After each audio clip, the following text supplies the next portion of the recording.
everyone! So we are filming the very last haul, or rather transformation video. I consider it a transformative haul. 2018. Colleen's going to show you the non-used doll first. We found it at Walmart on sale. So all of these dolls that you see here are us making pit stops during errands. The last one we acquired, which was, what day did we go to the doctor? Friday? Mm-hmm. After we went to the doctor on Friday, we did our grocery shopping, and this wasn't a thrifting find. This was I've been very naughty and done by a doll while grocery shopping again. So finally they stocked the new Harry Potter dolls at our Walmart. I bought Dumbledore. I came yay close to buying Ron instead because Ron was tugging at my heartstrings more, but I figure that I did just get my Hogwarts Heroes Ron, who I wanted forever, and I don't have a Dumbledore to this scale, and I don't know, Dumbledore might be my favorite Harry Potter toy to collect, so I bought Dumbledore. I would have really wanted McGonagall if I'd seen her there too. These were on sale for $15. They were marked at $20 originally. I don't know if that's what they priced at every store, but so this whole week, even though it's been Colleen's vacation, we literally had to schedule all of her appointments this week, and we had to go to the RMV to get Colleen's Mass ID renewed and switched to a real ID because that's a thing now. There's this thrift store, charity store, that we've gotten a lot of dolls from over the years, and we didn't know that they were closing this location and moving it somewhere else, which is kind of sad because we love it. It's this huge, disgusting, stinky place with treasure. Oh, I love it. I as organized as I am, I like the kinds of thrift stores and flea markets that just have junk everywhere. We just love it. I love, it makes it feel like you're finding treasure. Yes, it's so much fun. And this doll is disgusting looking. So anyways, we went there after we actually got in and out of the RMV within half an hour. We got to the parking lot where the charity store is, and it wasn't time for it to open yet. So we went in Big Lots to kill some time. And we came back and there was a line outside the charity store, and I'm like, yeah, everybody, this place must do well. Everybody's coming here on the Christmas vacation. Oh yeah, this store is so cool. I thought we were the only ones who shopped here. But it turns out that and then we realized that people were lined up because they were giving away. Because they were closing the store. I think it was the last day it was going to be open. They literally were they had bins, big containers, and they were grab yourself a bin and a bag. Everything in the store is free except certain fixtures. People were grabbing huge tables and just going to the shelves and pulling stuff and dumping it in. So the toy section was pretty gutted. There were only a few dolls. One was a strutted Yasmin, who I already have 8 of, and although I kind of secretly wanted to rescue her, I didn't need to. However, we did grab this Bratz shoe. It's a Slam and Soccer Yasmin shoe, and I probably have a mate for it downstairs. But anyways, I found Angel Face Barbie from the 80s, and Colleen found this grubby shirt that we took and put on her. The reason I grabbed her is, although I have a very beautiful Angel Face Barbie, she had her leg was off, and usually when the legs come off, it means that they're broken, the joint snapped inside, but hers actually just casually fell off, and it was floating around the bin, and I was I can't leave a Barbie without a limb. No one's going to take her. I popped it in I was afraid that if someone else had come across her with no leg and they were cleaning the store after everyone left, she probably would have gotten tossed out, which is sad.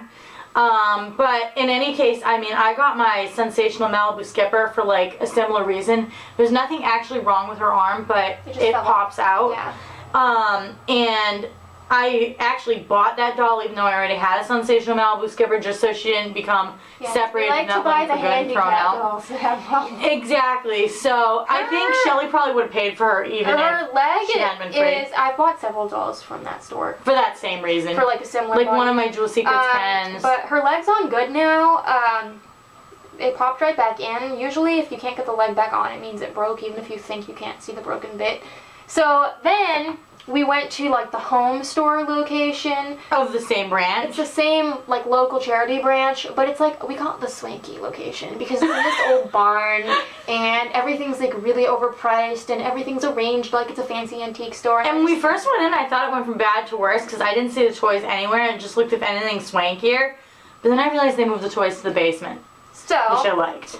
So Colleen almost left this next one behind until I told her she didn't have this doll. I thought she was another quick curl skipper. And I was like, I probably would have thought about it anyway if I like, you know, thought about how much I wanted to pay for another quick curl skipper because you don't see 70 skippers every day. But Shelly said, Colleen, that's not quick curl skipper. Whoever it is, you have to buy it. And it's growing up skipper.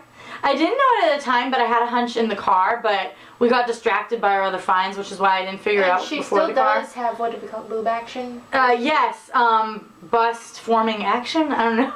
So she wasn't in a bag. There we go. She was kind of just hanging out like loose on one of the shelves. So I saw this MC squared Cameron coil doll in one of the bags for $3.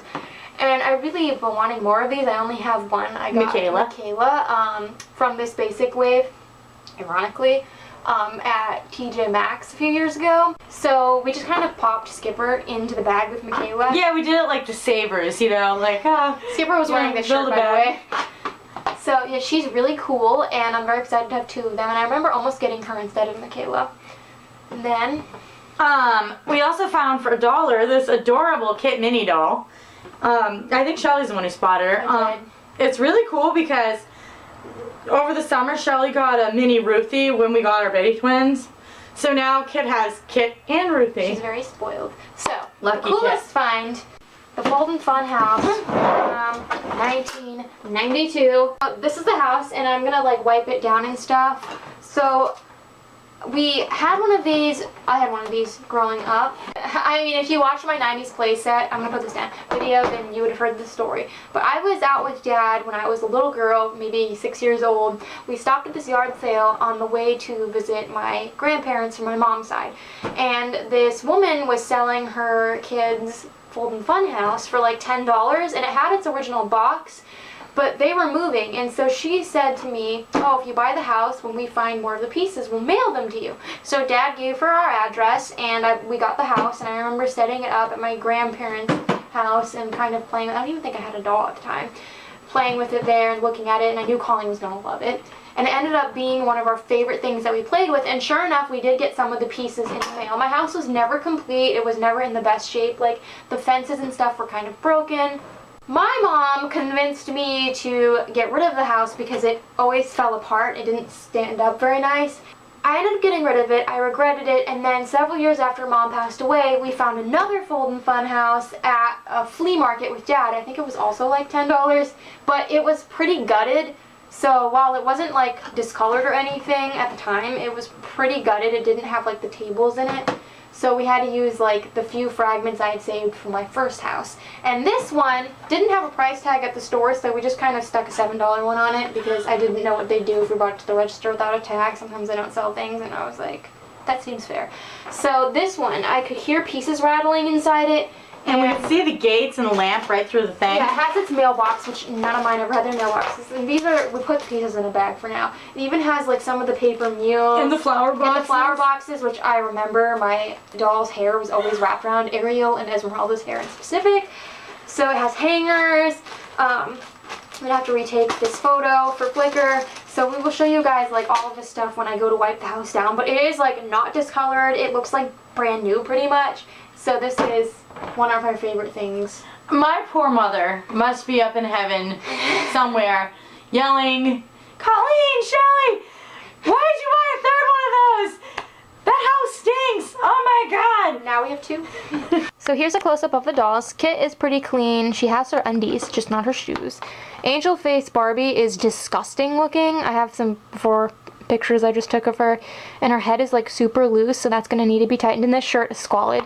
Cameron's not terrible, but her hair is really matted. Like, she's never been undressed. You can see her shirt is tabbed down, and so is her hat. And then Skipper is, considering she's the oldest of the bunch, she's actually in good shape. Like that gross. So you can see she's like in boob mode. And then to shrink her, you can see that her waist just went down, and then to make her grow up again. There you go. Isn't that awesome? And then this is Dumbledore. Very exciting. Still boxed.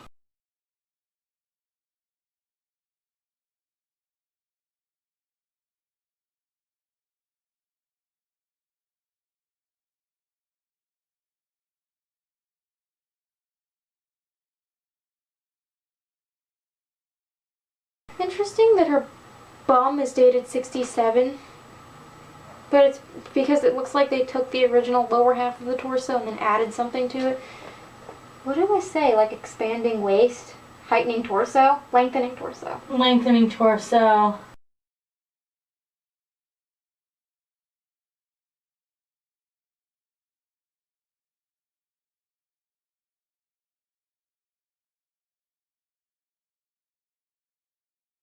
So if you ever have trouble getting tabs out, the best way that I can find to do is to get like toenail or nail clippers, because you can really like get in there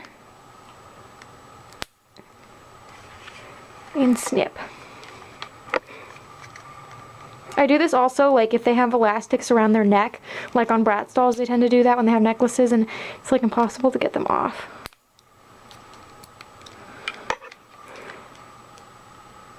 And there you have it. And I got Cameron's head off. So we have the clothes and bedding from the house in here, and there's a color catcher and a little OxyClean because some clothes are really gross. And then I'm gonna put some dish soap in with these pretty, I call it the pretty pink house, the fold and fun house pieces, and Cameron's shoes because they're not that gross. That Bratz shoe though, I always scrub those separately with baking soda. And I just got back from the basement and I looked to see if we have a mate for that this time being, and we don't. But That's alright. it's such a common shoe that... So, yeah, you can just put that on the island if you want. Okay. So even though Dumbledore is brand new, he has a lot of fuzzies and stuff on his robe. So I'm just gonna really quickly wash his body with some dish soap. And then Colin will give him a like hair scrubby.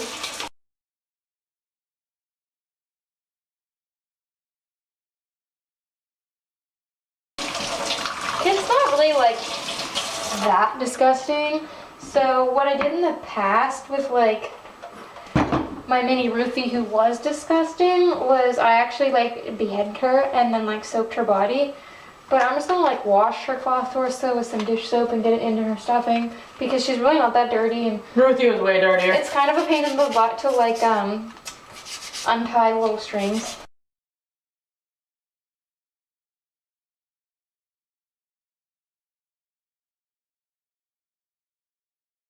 Plus, like I want to make sure that she's like fully expanded so that everything is showing. Yep, so it all gets clean and dry. She's in boob mode.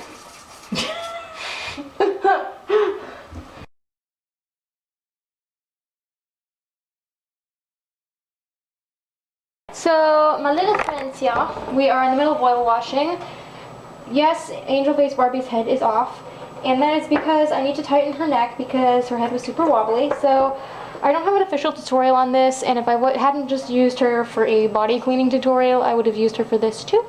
But I like to use fishing line, but you can use ribbon, you can use rubber bands, anything that you can think of that is kind of thin that can wrap around the articulation. So you're going to want to get a decent amount. It's okay if you have some extra.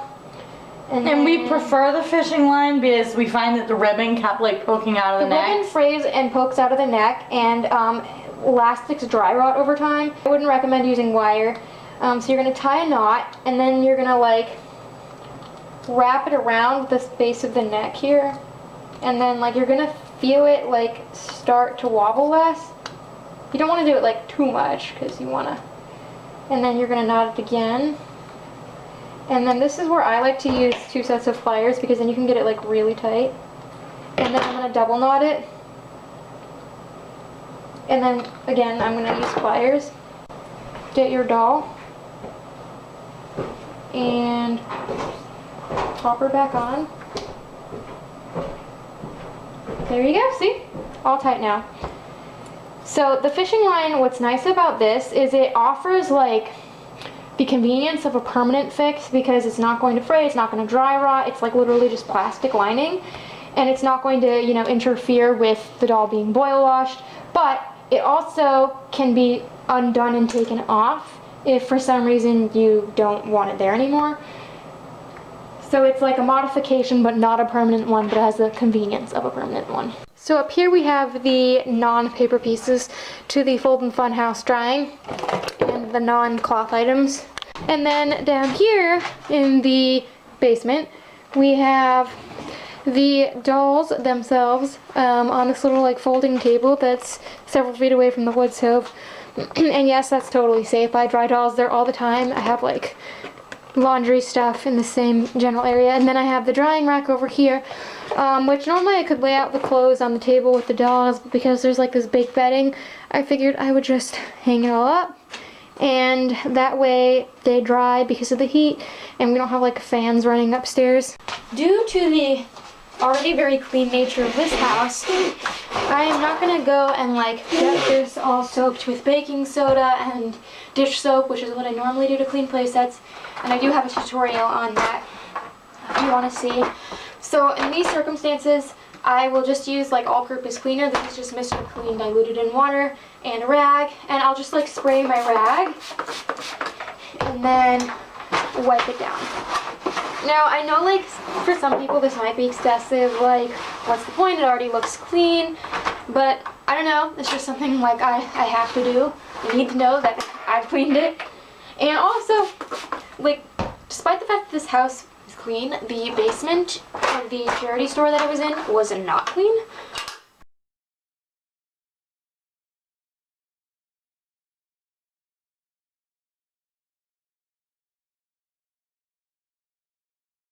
All of the things are clean, and I'm going to show you guys what came with the Fold and Fun house set up over here. So most of these items we got in this house, like inside the tables and things, but there are a few pieces that went to either my first childhood house or my second. So all of these pillows and cushions were inside this one. However, this blanket was something I already had. And then we have the 4 flower boxes, which I think my childhood ones to my first house got thrown away with the house, but these have all of their flowers. And I only remember having 2 or 3 of these as a kid. I've never had the hangers before or the mailbox. The mailbox is broken, like this doesn't fold down anymore, it's just completely separated, but that's okay. It even came with both of its letters and the picture frame. I have 2 of these picture frames already. Then we have the 2 placemats, the candelabra and the flower vases. So as a kid, I had 1 placemat, the candelabra, and the flowers. This house came with everything except the base to the candle. And then I've never had the plates or cups or these paper meals, but my original house did come with 1 set of silverware, so 1 knife, 1 fork, and 1 spoon. And this house came with all the silverware except 1 knife, which I didn't think it came with any knives, but when I was setting this house up, I heard it moving around. So that is awesome. I mean, look how tiny they are. So as I'm getting ready to put this stuff away, I just thought it would be funny to show you some of my childhood bedding, just to demonstrate how disgusting it looks.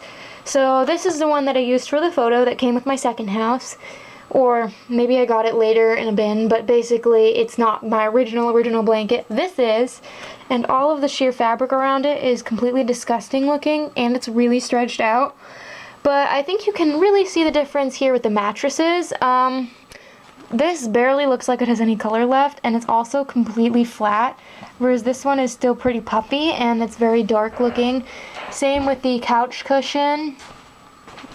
And then the pillows, so these are the 2 new ones. I'm gonna need a quart size bag for that, Yep, Shelly. these are my 2 oldest ones, and then this is like the middle-aged one that I got with the nicer blanket. This is the house set up in all of its glory. This is the balcony thing. Colleen and I used to use this as a bathroom when we were growing up, or a garden, but we never had like these really fancy gates. These are awesome. And then it also has like really beautiful artwork all around the house. Then over here, this is the bedroom, and it has like working closets, and this little compartment opens on the bottom here too. And also all of these things, this is gonna be kind of hard to show. They open, so like the table, the bed, and the benches. Fireplace. Yep, and then this is the living room. So this was my favorite feature as a kid. You can't really put much in it, but it is really cool nonetheless. And I think the reason why all the pieces were so tiny was so that you could fit them inside. That's why they're not bulky. And you can see there's like little cute pictures. And if you want, you can like, I don't know if it's meant to be played with this way, but Conley and I always liked to make the room bigger by like folding this part out. And we have this coffee table, which we only have one other one. My childhood one, it's missing a leg. And our original benches and stuff don't even stand up. And then this is the table. This was the thing we played with the most. You've probably seen it in a lot of photos if you've looked on my Flickr, because this was my favorite table of all time. Our original one also doesn't stand up, and our second house didn't have the furniture pieces in it. I got those like later as an adult for like a few dollars in a box by themselves. Yeah, and because we have like a spare, we have the two houses and they each have a set of these in them now. Yep. But we also have a table and one bench in the storage container. Yep. But last time I used the house was actually to get the whole thing. And then this is a lamp, and I figured out how it works. Like if you pull it up, it lights up, and then if you push it down, it's off. And I did have this gate when we were kids, but I didn't understand how it went together. I don't think I realized that it slid into these slots. So I remember we would have it like out this way a lot of the time. Do you remember that? I do. And then we used to put our flower boxes like up on top of here, which again, they were always disgusting. And then this was my favorite side of the house, underneath this window, because I would put one of my, what was it called? The Folding Pretty Garden. We would set up under here, and I'd sprinkle like leaves and make my dentist Barbie rake them up. So this house just brings back so many memories, and it's like perfect. We have Dumbledore, who does not look any different, except his hair is a bit nicer. I think this is like MLP nylon. Yeah, that's what I think too. My Little Pony. And then we have Cameron over here. Her hair is so much better. And I will say, like, these dolls smell really good. I know that, like, they might not have been the grubbiest dolls ever, but just taking the time to, like, wash their pieces and wash their clothes and wash the dolls themselves, they will smell so much better. And, like, I'm a very scent-oriented person, so Me too. I feel comforted if I smell dolls that smell nice. And then we have Kit. She's so cute. She doesn't look much different, but she smells way better. And then we have Skipper, who is quite a bit cleaner, and she looks really cute in this outfit. You didn't have a lot of clothes for her that would fit her, because she's kind of weird. Yeah, I didn't have any choices. And then we have Angel Face Barbie, who obviously is the greatest transformation. I mean, look at that hair. I love how she has, like, really dark bits underneath. This was always one of my favorite parts about this doll. And then, like, platinum blonde on top. She's not as nice as my other one. Like, her Thatchin's a little bit weird. But I wasn't sure if I had one of these outfits in storage, because I didn't for a long time. But I thought I kind of remembered getting one, and I don't remember where this came from, so I checked before I went to pick out an outfit for her, and lo and behold, I had it! So now both my Angel Face Barbies have their outfits, and I'm even more glad that I grabbed her for free at the store when it was closing, because now she is reunited with her fabulous dress, and she is home where she will be loved. So I hope you guys enjoyed this Dolly Transformations video, the last of 2018. We will definitely keep filming these in the new year when we have the chance. And if you want to see pictures of these dolls, they will appear on my Flickr at some point. We're kind of in the process of revamping things, so it might come a little slower, but they will eventually be on there, as well as, like, I'll be updating the pictures of the house. And until next time, love your dolls, love yourself, and love your life.